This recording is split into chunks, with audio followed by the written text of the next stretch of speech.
the one and only Skip Bayless joining us on the phone right now. Skip, are you there? Hi, Ariel. You got me? Yes, I got you. Thank you very much for doing this. I know you don't do a lot of media interviews, so I appreciate your time very much. I don't, but I have a lot of respect for all you have accomplished as a journalist. So way to go and keep on fighting. Wow, that means a lot to me. Thank you very much for that, Skip. Is that not true? Is that not true that before this fight was even announced that you believed that if they did sign on the dotted line that Conor would win? And if so, why did you believe that before this ever was even a thing? Ariel, maybe I should preface by saying I've never been a fan of Floyd, so I try to question myself and be honest with myself. Am I speaking more with my heart than my head? But I don't think I am. Again, there's a lot I don't like about Floyd out of the ring, sort of off the field, so to speak. And I find his fights basically unwatchable. He's the greatest defensive fighter ever, but that makes for the low entertainment value when you attempt to watch his dreary 12-round goes to the judges fight. And in this case, as Dana White has always said about Conor, he's a unicorn, and he's rare. He's unlike anything I've ever seen. And I did sit in sort of the splatter zone at the Octagon right here in Las Vegas for the second Nate Diaz fight, and it was an extraordinary test of will and boxing skill. And Conor McGregor can throw punches with power that Floyd has never seen before. I don't care. You can have Canelo, you can have Shane Mosley, you can have Cotto. Floyd has never faced this kind of power attached to this kind of crazy brain. Conor's the kind of guy you would have to kill to whip, so to speak, but he also has extremely high combat IQ. As you know, he's basically, just like Floyd, a counter puncher. Mm-hmm. He is a guy who will set you up for the kill. And I think Floyd is up against bigger, stronger, longer, tougher, and equal IQ. And this all in a 29-year-old package versus a 40-and-a-half-year-old package. And I don't know how long Floyd thinks he can get away with not fighting, because he hasn't had what I would call a serious battle, because you can just discount the Pacquiao. Pacquiao tore his rotator cuff 3 weeks before that fight. And it was a pillow fight. As we know, they just sort of waltzed for 12 rounds. Pacquiao didn't have a mark on his face. It goes to the judges. I actually thought Pacquiao was more the aggressor in that fight, because Floyd just basically ran the whole fight and threw a lot of flip punches, a lot of mosquito bite kind of punches. And in the end, Floyd hasn't had a real battle of a fight since the second Maidana fight. So that's almost 3 years ago. And so he can just waltz out there and suddenly take it up a notch when he's admitted he was officially, in his mind and heart, retired. He doesn't like training camp. He didn't want to train for this fight. He was finished with that. He doesn't like it. So I don't think he's going to be in peak shape. And as Ray Leonard said on Undisputed on Friday, that, hey, you have to be careful here, because when you pass 40 as a boxer, there's going to come that moment when you'll step into a ring and just think, gee, I don't really have it anymore. Well, could that be Saturday night? I don't know. Floyd sort of stays in natural, decent shape, but he is a little man, and Conor's right. He has a little head and a little torso and little legs and brittle hands. So I give Conor more than a puncher's chance. I think he'll set up Floyd to come out of his comfort zone. He's goaded him, trash-talked him. Floyd has to try to knock him out, because if he doesn't, it'll be shameful for the sport of boxing and for Floyd's 50th win. So I just think he'll get him out of his comfort zone, land one shot, might be the 7th or 8th round, and all of a sudden he'll unleash unholy hell on him. See, it's interesting to hear your breakdown, Skip, because you clearly know the sport of boxing. You have been following combat sports for quite some time, and in particular boxing. Do you feel like there's a lot riding on you here? Because let's be honest, at times people feel like you just say things for the sake of saying things, for headlines. Do you feel like you will be vindicated, because you were one of the first who said that Conor has a chance and will win, and if he does in fact pull this off, that some of those critics will walk away and start to take some of your words, with a little more respect? Forgive me for saying this, but I dare anyone to show me one time in my entire career where I said something for shock value. I dare anyone to show me where I wasn't ahead of the curve on everything I've ever said. I don't know a time when I've been shockingly wrong where you said, "Oh, you just said that for shock value." I mean, give me one. I don't know one. Tim Tebow. I said if somebody took him at the end of the first round and you let him run his college offense, he will win games in the NFL but never be a Pro Bowl player. And what happened? They took him 25th overall, and desperate after they fired Josh McDaniel, they threw Tim Tebow into the fire, and what happened? He won a whole bunch of games. He took a 1-4 team to the division title and a playoff win. So I don't know. People said you were crazy about Tebow. No, I wasn't. I was right. And then they had a chance to get Peyton Manning, and they ran Tebow out of town, and he never got another chance. So I don't know. Again, I told you on this one, I'll be the first to admit, I don't like Floyd, and I think it would be sort of sadly funny if he got his from some MMA fighter who waltzed into the ring having never boxed professionally in his life and dropped him. You know, that would be an inglorious way for Floyd to quote unquote go out, but I'm sure it would call for a rematch. But again, I just thought that I'd just go on my instinct, and my instinct told me that this is just the kind of guy, left-handed to boot, who could be just crazy enough to land that one punch that got Floyd into the first trouble of his career. Could you tell the audience, Skip, what is the genesis of your sort of hard feelings towards Floyd? You often refer to him as Floyd may or may not weather. And yes, I know you are paid to sort of, weigh in on things and give your opinion, but I appreciate the fact that you say that, look, I may be a little biased because of how I feel about this man. Where does that start, and why can't you separate the man and the boxer? The boxer is flawless. Why can't you separate the two?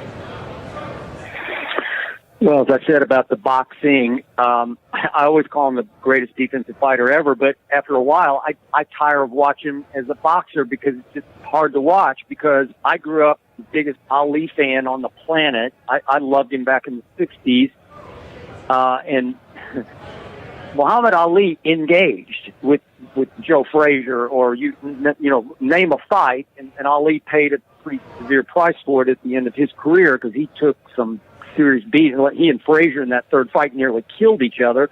Floyd just doesn't engage, and then obviously off the field, so to speak, he has a long and sordid history of domestic violence, and we don't have time to go into all the. Sure. It's multiple times. It's way beyond Ray Rice. It's even beyond Greg Hardy, and it's just disgusting to me because he capped it off by, obviously did 90 days in prison, but then he owns a strip club here in Las Vegas called the Girl Collection.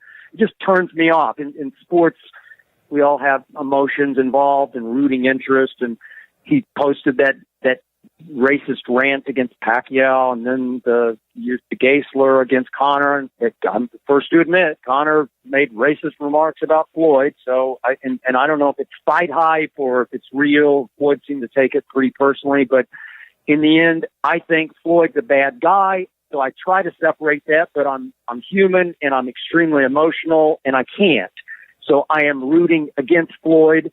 And, we had a good discussion on Undisputed. Shannon, a black man, Rob Parker, a black man, are the first to admit they have a hard time liking Floyd, but obviously he's the American in the fight. He is a black man, and they are black men, and so in the end, they feel like they kind of have to root for Floyd, but they don't love Floyd either. And we had a great open discussion about that. Floyd's even a buddy of Donald Trump's, which drives Shannon Sharp crazy, and he's a big Mayweather boxer fan. So there are a lot of emotions. There are a lot of layers to this fight.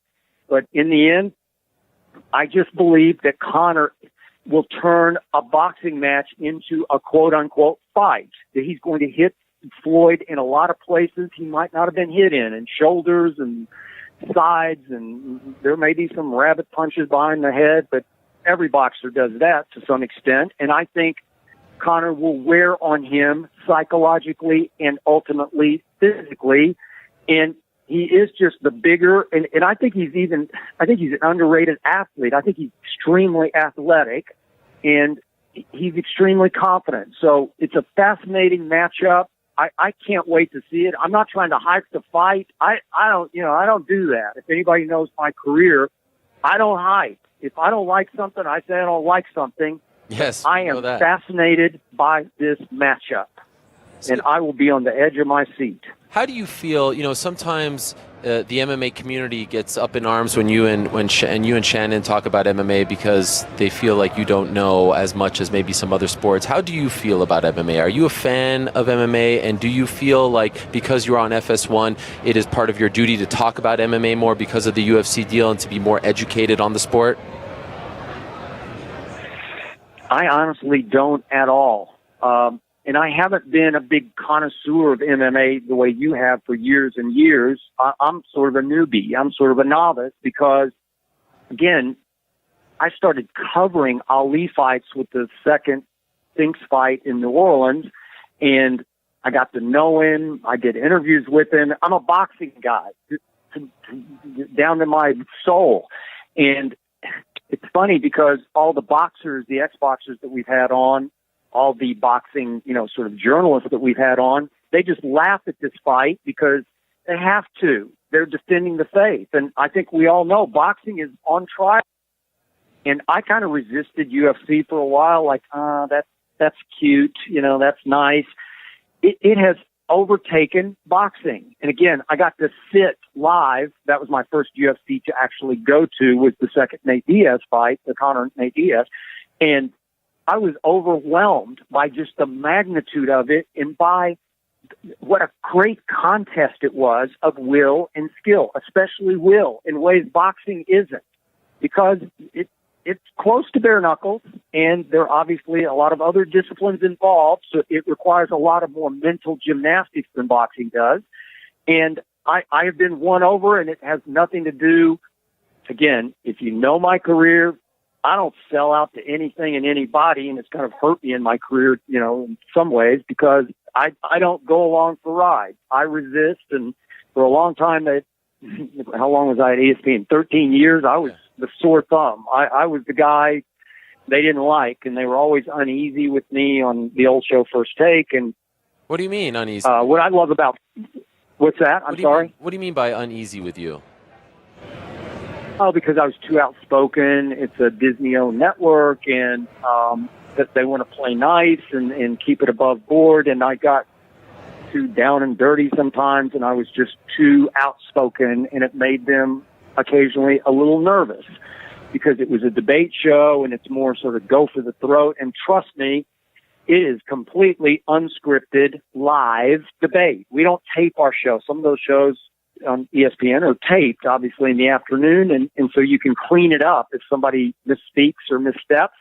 We're live. We always were on First Take and on Cold Pizza, and because it was unscripted debate, all I know is the question. We come up with the question, so I know where I'm going to go, but I have to guess where he's going to go, and then it's just open season. And the show's, the one on ESPN was 2 hours. This is 2.5 hours of live unscripted debate. Try it sometime. It's hard because you have to stay so focused, and it sort of wears on you mentally, but you also have room to roam. We do, like, our opening segment on Undisputed is, 20 minutes maybe, sometimes 25 straight minutes on one debate topic where we're just flying back and forth at each other. And it can make people nervous at the top because it's pretty easy to step out of bounds. Fortunately, I didn't at ESPN. We had others on the show who did, but I was, I guess, lucky. But it's the kind of format that can make people nervous. And yet, it's who I am. It's what I do. And I love Fox because Fox believes so strongly in Undisputed and everything it stands for. Two other quick questions for you, Skip, and I appreciate the time. You are very active on social media. I've always wanted to ask you this. How come you don't follow anyone on Twitter? And do you ever look at your mentions? I learned my first year on Twitter after about a year of looking at my mentions. Don't. I sort of half kid with Shannon on Undisputed and half kid with Joy Taylor. Please stop looking at your mentions. It will pollute your psyche and ruin your confidence, and because you'll read one remark for one guy living in his mom's basement in Peoria, and it'll stick in your head all day, because it used to do it to me where I'd say, how could he say that? It might even be about my appearance. You know, how could you wear that bright blue shirt? I don't know. And it would eat at me the whole day. And I finally thought, why should I let them define how I think? Why should I let them have a chilling effect on my confidence, you know, where I start to doubt myself? And so I think I joined Twitter in like, I forget, probably on my Twitter page, maybe '07, somewhere in there. And only for the first year did I read them. And I woke up one day and said, I'm out. Wow. I've been a lot happier since I don't. You can resist the urge to check? I mean, how do you have that willpower? It doesn't feel like willpower. It feels like I know I'm better without it. Yeah. So why would I subject myself to it? It's like, you know, that guilty pleasure that you say, I need this, and you fall prey to it because you know it's all, I'm standing a couple of feet from my computer. In 2 seconds, I could read 50 things that people might have said about what we're talking about right now. Yeah. And I don't know what good it would do because it would probably reshape my opinion. Have you, and we're all human, have you ever regretted anything you've said on air? I have never regretted one thing I've said on air. And that's the God's truth. Could I, and again, we're all human, and I get it. You took a little heat in the MMA world for the sumo style comment about Nate Diaz. Do you want to take that one back? Because you can't do sumo style in MMA. You know that, right? Okay, I don't remember it. Help me out. What did I say? Recently, you were talking about the Nate Diaz Conor McGregor fight, the first one. You were talking with Shannon, and you said that Nate used sumo style attack on Conor to get him down to the ground. And MMA is a form of a hybrid of mixed martial arts. Sometimes,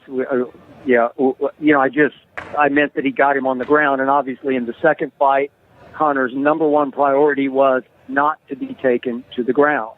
Right. And he wasn't, right? He actually held on to the cage to stay upright. And I don't think he went down once, did he? I don't think he got him on the ground one time.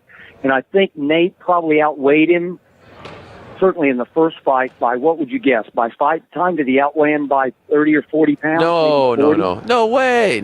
So? No. I don't know. That's a myth that Dana White likes to put out there. No, maybe 5 pounds, maybe. Nate Diaz is 150 pounds. Yeah, not nowhere. He's a lot taller. Taller, yes. But Conor's a thick man. You've seen him, right? You've been next to him. Yeah. He's a thick man. For sure. Don't believe that story about him being 30 to 40 pounds. You're better than that. You know that. I don't know. I mean, he looked much bigger to me, just the way Conor looks much bigger than Floyd. Yes, that is true. He looked like, and you know how you get down to weight and you can balloon because you can rehydrate, and water weighs a lot. You can add on the pounds quickly and the heft quickly. You can get it back. I expect Conor to do that. I know he's talked about staying lighter for this fight, but I expect him to get down to 154 and come in at closer to 170 for this Mayweather fight. I think that's a good prediction. I actually do. Can I get an official prediction from you? How is this ending on Saturday? You've said Conor wins, but how? What round? Do you know? Do you have a sense? I'm going to save that, if you don't mind, for tomorrow's Undisputed, because we're going to open the show with our prediction. But It has to be by knockout. I'll just give you that. If this goes 12 and goes to the judges, I'll go this far. It's effectively fixed with those two Las Vegas judges, one's from Reno, one's from Vegas. They've done all sorts of Floyd fights, and they're not going to let Conor win on points. And again, Conor can't outbox him, but he could outbox him and outpunch him. So, again, he has to win by knockout, and he will. All right. We look forward to that prediction, Skip. Thank you very much. It's Skip and Shannon, Undisputed, 9:30 to 12 on FS1. I appreciate the time very much, Skip. Thank you. There he is. And he's out. Skip Bayless joining us. He doesn't do those interviews often, and I appreciate him stopping by. Some interesting insight. He didn't remember the sumo style question, but rest assured he did say it. Interesting insight from Skip Bayless. Not everyone's cup of tea, but I appreciate a self-made man who has carved out this this path for himself, and it was interesting to hear his insight. I appreciate the folks over at FS1 for hooking us up with that interview.